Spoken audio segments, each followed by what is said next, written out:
funnels that you know and love are going to stop working in 2026. And it comes down to one simple fact. And that fact is that the market is at an all-time low for trust. And this is due to so many new people coming into the market, flooding it, all these types of funnels like the VSL funnel, lead magnet funnel, and they're just saturating the paid advertising and even organic traffic in every niche, every segment, coaching, consulting, even agency world. The prospect is maturing. They're getting smarter. They're learning about the tactics and strategies that us on the marketing side are implementing. This isn't new news. Like, we've heard all the gurus talk about this, and you even see some of them making free school groups to try and increase their trust. You see them creating content and spamming organic. And for a lot of people, this may make them feel like there's an uncertainty in the future of paid advertising. And I get it. Like, looking at it from the outside in, it really seems like everyone's moving to content. Everyone's moving to making Instagram reels and making long form YouTube videos like this one. And in this video, I'm going to explain a little bit more behind why that's actually not the case, and that paid ads is going to become more important than ever in 2026 and beyond. So let's get into it. So why most funnels aren't going to work in 2026? The old funnels like VSL funnel, application funnel, lead magnets, these all have one purpose, and that is to generate traffic into a lead or a sales call. And what's happening is every time that one of your prospects clicks on your funnel, their brain is automatically searching through and reading the copy to see if they can recognize it as something that they've tried in the past already before, or if they've heard that new mechanism that you've put on your funnel before. And ultimately, when they find out that, yes, this is business coaching and they do it the same way as XYZ company, or yes, I've seen this offered multiple times just with different packaging, and they see through that facade, they're clicking off and getting out of there. And that's why your conversion rates are really low. So a common fix for this is to give out free value. And the reason that this doesn't work the way you want it to work is because the value that you're giving, the pointers that you're giving, the training that you're giving for free is attracting the broke browsers, not the buyers. And it's not in the mechanism. It's not that you're giving something away for free that is necessarily attracting the wrong people. It's the intention behind why you're giving it out for free. And in my opinion, lead magnets are at the bottom of the barrel. And the reason why is because you're attracting a buyer who wants the same outcome that your lead magnet is promising them, like such as a mini course to solve XYZ problem. Your main course or your main program probably solves that exact same problem. So the lead comes through, they get the free mini course, and the intention is all wrong. They're coming in from a cost-based mindset. And what that means is that ultimately taking them from someone who converts into an actual paying client is lower, while the cost per lead and your overall acquisition costs are increasing as the market is becoming more saturated. So this fix, just in this way of approaching it, does not work. So let's get into why they actually fail. Now, the whole cold traffic to VSL page to application to call funnel is only working for the big brands. When a prospect sees that person's face or sees the Instagram account that's running the ads, or the Facebook account that's running the ads, the brand trust implies the credibility. So they've already pre-sold them based on their entire brand, to the point that they're already sold on booking an appointment or booking a call. The reach of your brand is ultimately what's going to drive a conversion. Because you have to think about marketing in two ways, right? There's obviously the conversion event, where you're asking someone to become a lead, to book in a call, and then become a client. These are all conversion events. This doesn't happen without this. This is branding. This is where we're doing longer form versions of building credibility. For example, running events or creating free trainings and free content and bringing value to the market where people are consuming your dogma. Conversion events only really work on their own when you've got this outrageous, bold, crazy guarantee where you're going to guarantee them $1 million in 30 days. And for some reason, there's people who are clicking on and believing you. And usually you're going to find that the people who click on bold, outrageous guarantees are bottom of the barrel type clients who always expect things done for them in a way that, they take zero responsibility for their outcomes. And this all comes down to the point that buyers are researching, whether directly or indirectly, for hours before they buy. They're consuming content, consuming information for hours about a certain problem they have. They've already heard about, depending on where they are in their awareness stage, usually a certain buyer is in a stage where they know they have a problem and they know there's a solution. Therefore, if they know there's a problem, they know there's a solution. If they know there's a solution, they know there's multiple solutions. If they know there's multiple solutions, it means they've been consuming content way before they even clicked on your ad. And that could be of your competitors, that could be of you. So this idea that we can just take a conversion event and place it on a fucking Facebook ad and people are going to click it and then come through because you've got a bold guarantee saying that you're going to guarantee them $1 million in 30 days just does not work in 2025 and 2026. So what is the solution? Okay, the solution is a hybrid funnel. Okay, this is going to allow you to have predictable scale where you know that the money you put in is going to equate to X amount of money out. And it's a cold traffic plus organic style trust. So we're running ads, we're capturing that conversion event, but we're also pushing out educational content or trainings or whatever you want to call it if you don't want to call it content. You're pushing out branding level videos and trainings, but very specific types of trainings and videos. Otherwise, you're attracting, as we discussed before, you're attracting the wrong type of prospect. So you're allowing the prospect to be educated by you through your branding, and then you're able to capture the conversion on the ad. This is going to educate and filter buyers at the exact same time. Maybe they're really top of funnel, they've just seen your ad talking about what you do, then they go and educate themselves on you. And maybe they don't go through the form and book in a call on that one first time they saw the ad. Maybe they research a bit, maybe they give you a follow, maybe they look you up on YouTube. And then one day they're going to be scrolling Instagram and they're going to be hit with your ad and they go, oh, I remember these guys. Yeah, well, let's see, let's apply. And they'll apply and they'll book a call and then you close them and they become a client. It's so simple, yet most people do not do this. Your content is strategically designed to deter freebie seekers and most importantly, brokies. So for example, this video in of itself is targeting people who are already exploring paid ads or already running paid ads. You'll see in the title of the video, I don't know what it's going to be yet, but it's not going to be like coaches and consultants or agencies. Like I'm not going to call out a specific market. I'm going to target them through a certain outcome or a certain problem that they're facing at the moment, that you're probably facing at the moment, because we're just solving for an emotional need, which is in this case, certainty. You've clicked on this video because you lack certainty. There's no other reason you would click on this video. If you're making $1 million a month right now, you wouldn't have watched this video because you don't care because you're making $1 million a month. Why would you watch a video about this sort of strategy? It's already working for you. So we're ultimately solving for the viewer's emotional need. And then that builds trust, etc., right? It's a flywheel. You may be thinking now like, oh, but if it's all about building trust and organic and all that stuff, why don't I just do organic and not run ads? Do not do this. This is so stupid. Do this if you want to build a mediocre business and make 30, 40K a month. The scale that you can reach with ads is going to far outdo anything you can do with organic. Unless you've got some killer upsell strategy and your average lifetime value of your client is so high that you can really profit based on your current client base. Or your brand is so strong that people already know who you are in your industry. You're the absolute expert in your industry. But if you're here, you probably have neither of those. So the idea of organic alone is as silly as ads alone. The organic advantage. Sales feel effortless because the trust is pre-built, okay? Trust is built one piece of content at a time through educating them, through giving them results for free. The audience chooses to engage with your brand. If you're running ads, they're not choosing to see your content or see your ad.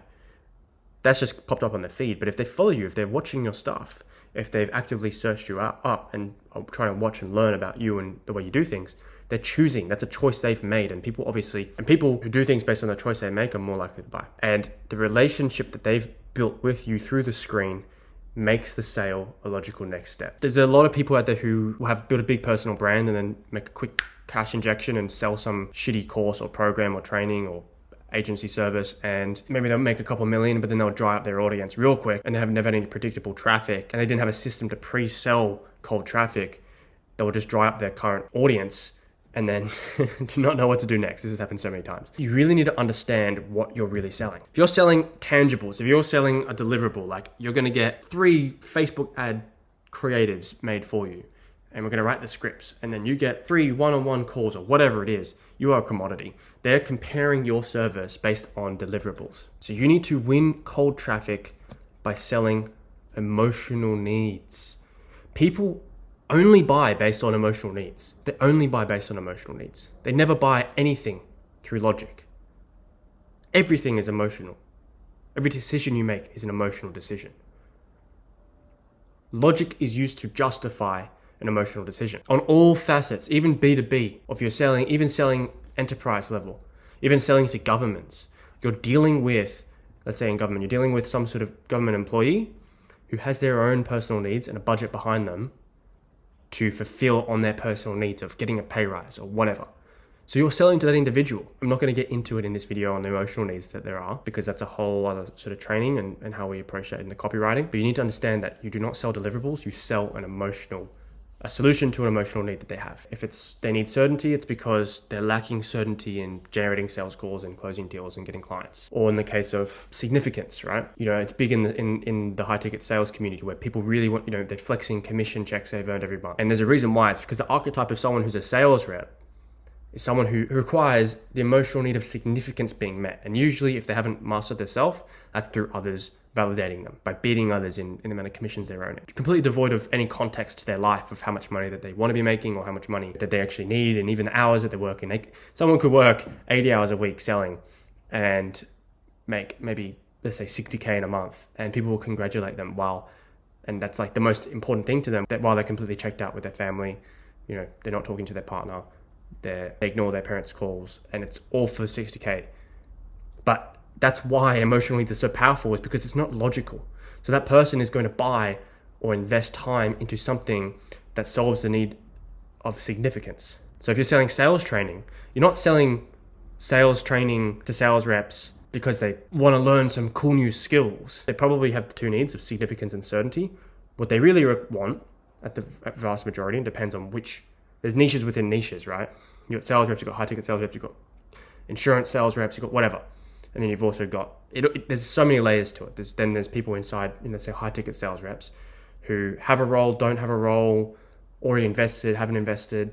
You just want to think about your ideal client. But you would say probably the majority of the people who are in high ticket sales or aware of it are on a role and probably have a shit role. But why do they have a shit role? Because they don't know how to get a good role. Because if they did, they would get one. So if I was selling high ticket sales coaching, I would be positioning my entire offer around making them responsible for the reason that they don't have a role. But then also, that's what they desire, but then also giving them an easy opportunity to hit that emotional need of certainty, which is that if you come in, people have already done this, right? And the morality of it is questionable. It's up to you to decide what you think. They'll sell a guaranteed placement. So if you come into my coaching, I guarantee to get you a role in 14 days or whatever. That's solving for certainty, an emotional need. It may not even be the thing that they actually need to get better or make more money, right?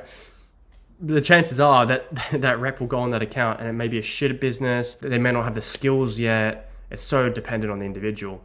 But because that's the emotional need they have of having a good role that's going to make them money, the certainty knowing that they work with this person, they're going to get that, they will go, yes, please, let me give you money to do that. So keep that in mind, right? And then significance, you got to think in terms of significance. What do sales reps want? Okay, well, they want a leaderboard. They want to compare. They want group calls where they can talk to others. They want in-person events. They want, we're doing with our next event, we're doing a boxing match, right? Why? Significance, to prove themselves against other people. And there's nothing wrong with this, but it's just the matter of the fact is that that's the emotional need that they need solved. So you give that to them. And if you give that to them, they will pay you money. Tool, strategy, tactic, all the things, that we're discussing before, versus an emotional transformation. People buy the transformation, not products, okay? People don't care if you're selling a vacuum that sucks 10 times better. What is 10 times better? That is not measurable in their life. This vacuum cleaner has 20 times more battery than this vacuum cleaner. Like, it's just not, the product is better, but the value exchange is just not worth it for the individual because it doesn't solve the emotional need of what a vacuum solves. They want a transformation. That's why robot vacuums are booming, because what does it solve? Well, it solves for someone who thinks they don't have enough time or doesn't want to put in the time or wants to get back time and outsource something completely done for them. And people love this, right? People love absolving responsibility or outsourcing tasks, delegating to then get back their time, because that's ultimately what we should all be striving to do. And organic, they may buy because they like you. Cold, they don't care about you. They only care about their pain or the emotional need that they're wanting to solve. So here's the cold traffic reality. Turning strangers into clients is an art. There's no one way of doing it. There's no one perfect strategy. You can't just copy paste it. It requires a lot of attention to detail and working with the right person to work that out, or learning the skills to be able to do it yourself. I would go as far as to say is that I don't think that a done-for-you marketing agency is going to help you. Ultimately, you know your client better than that agency. You care more about your client than the agency. You care more about your business than an agency. And ultimately, you're outsourcing one of the most important functions of your business that is going to generate you cash. Why would you do that? Like, it doesn't make sense. You should outsource the task-related bits of the business, but absolving responsibility of marketing strategy and direction is going to sink your business. Only you know your client best. So treat it like an art form. Treat it like you should enjoy it. It should be something that's enjoyable to you. Not the clicking of the buttons on Facebook ads, but the creating of a strategy, an idea, or a mechanism, things that you really enjoy to push out into the world that people would like to see. Now, an ad automatically triggers skepticism by default. You're always solving for skepticism, no matter the industry you're in. And another big point that I want to make is that profit is far more important than the conversion rates. Because let's say your cost per lead is $100, $150, $200, but your ROAS is 6x. I couldn't give a shit. Yeah, maybe there's some things that we can do to lower the cost per lead and work that out, and we should be working towards that. But at the end of the day, this business is to generate cash flow. I don't care if that's the baseline of the cost per lead, that's the baseline of the cost per lead. Let's push volume into it. Like, now let's spend more and make more. Not let's lower the cost per lead. It's an arbitrary number outside of its context. If your cost per lead is $100 and your ROAS is 2x, yeah, maybe we should really look at it and work out what's going on. How far can we scale ad spend while keeping a strong ROI? That is like one of the most ultimate questions that I want to ask. If we're hitting a good ROI or good ROAS right now, let's just keep scaling. Let's make sure things aren't breaking. Let's make sure the sales team is performing and scale it up. The goal is always predictable profit, not the max conversion. The primary goal is profit. The secondary goal is the conversions. Never flip them, ever. And long-term, ads will always unlock more profit than organic alone. Always. Based on scale. Yes, there's people who've made big organic plays in a short time frame based off their personal brand and done $1 million, $2 million, lots of millions and millions of dollars. But then you always see them die off, okay, unless they utilize paid ads and converting cold traffic. Now, let's actually look at basic overview of what I like to call the micro funnel. I think if you're under 100, even 200K a month, you shouldn't be trying to run multiple different front ends. You shouldn't be doing a low ticket and a app VSL funnel and a lead magnet. Stick to one funnel if you're in the early 7 figures and master that until you just cannot scale it anymore. And I think the most versatile funnel is what I like to call the micro funnel. It's going to allow you to hit 6 to 10x ROAS. Super simple. We have a couple video ads, and these are usually a direct offer of what you're offering or the outcome that you're going to deliver. Depending on how much ad spend, 1, 2, 3, 4, 6, 10, 12, 20, it's always dependent on the amount of ad spend. That direct offer goes into, depending on your level of experience, either a Facebook instant form, which is super easy to set up, no tech, or a simple landing page, which I always recommend a landing page over an instant form. But if you really can't work it out, just do an instant form. When they hit the landing page, we're going to utilize a sales letter in the form of either a video or a slide or a document. So once they hit this form, they're going to fill out their application. Now these questions are going to be 1, 2, 3 questions based on their business or themselves. They're going to give us the highest level of understanding of them as a prospect, and also we can sort of DQ them or qualify them based on their answers. Like, if you don't work with business who are under 10K a month, then if they say they're less than 10K a month, DQ them. Super dependent on your business, what you actually put there. Super simple questions, and then they book a call. Now, if they don't book a call, that's fine. They're now going to be starting to get sent very specific email and SMS automation and workflows. And the whole goal of these automations is to educate them. Educate them, teach them something related to the problem that they want solved, and then build authority onto why you're the person who can help them with that. We're sending them to short form education, and we're also sending them to long form sales assets. And what do I mean by sales asset? I mean trainings. I mean different types and variations of VSLs. These are all sales assets because they're moving the prospect closer to a sale. And you're wanting to share this all pre-call as well. Before they even get on the sales call, they need to go through these automations. Ultimately, we drive them to the sales call, and then with the right sales system, you one call close them. It's really this simple. This is all you need to do to hit 100, 200K a month at a minimum. So here are some educational sales assets that you can utilize just to end the video off. So short form assets are ideas or core concepts. So things that you can, if you have maybe you're answering a certain question, maybe you had an idea that's very niche that you thought was interesting that you could share, or provide a framework, a concept, a model based on that. Personal experience about a certain problem that your avatar may have faced, is facing now that you may have faced before, or even controversial value takes. So I don't recommend doing controversial videos for the sake of being controversial. I recommend controversial based on a certain value point. Okay. We've got some long form assets, so specific mechanism trainings. So for example, this video is on a paid ad strategy. That's the mechanism.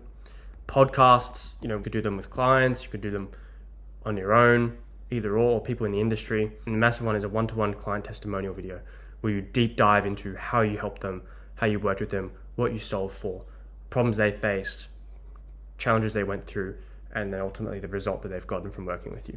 And the purpose of all of this is to build trust, demonstrate expertise, filter and attract serious buyers, and then educate while selling.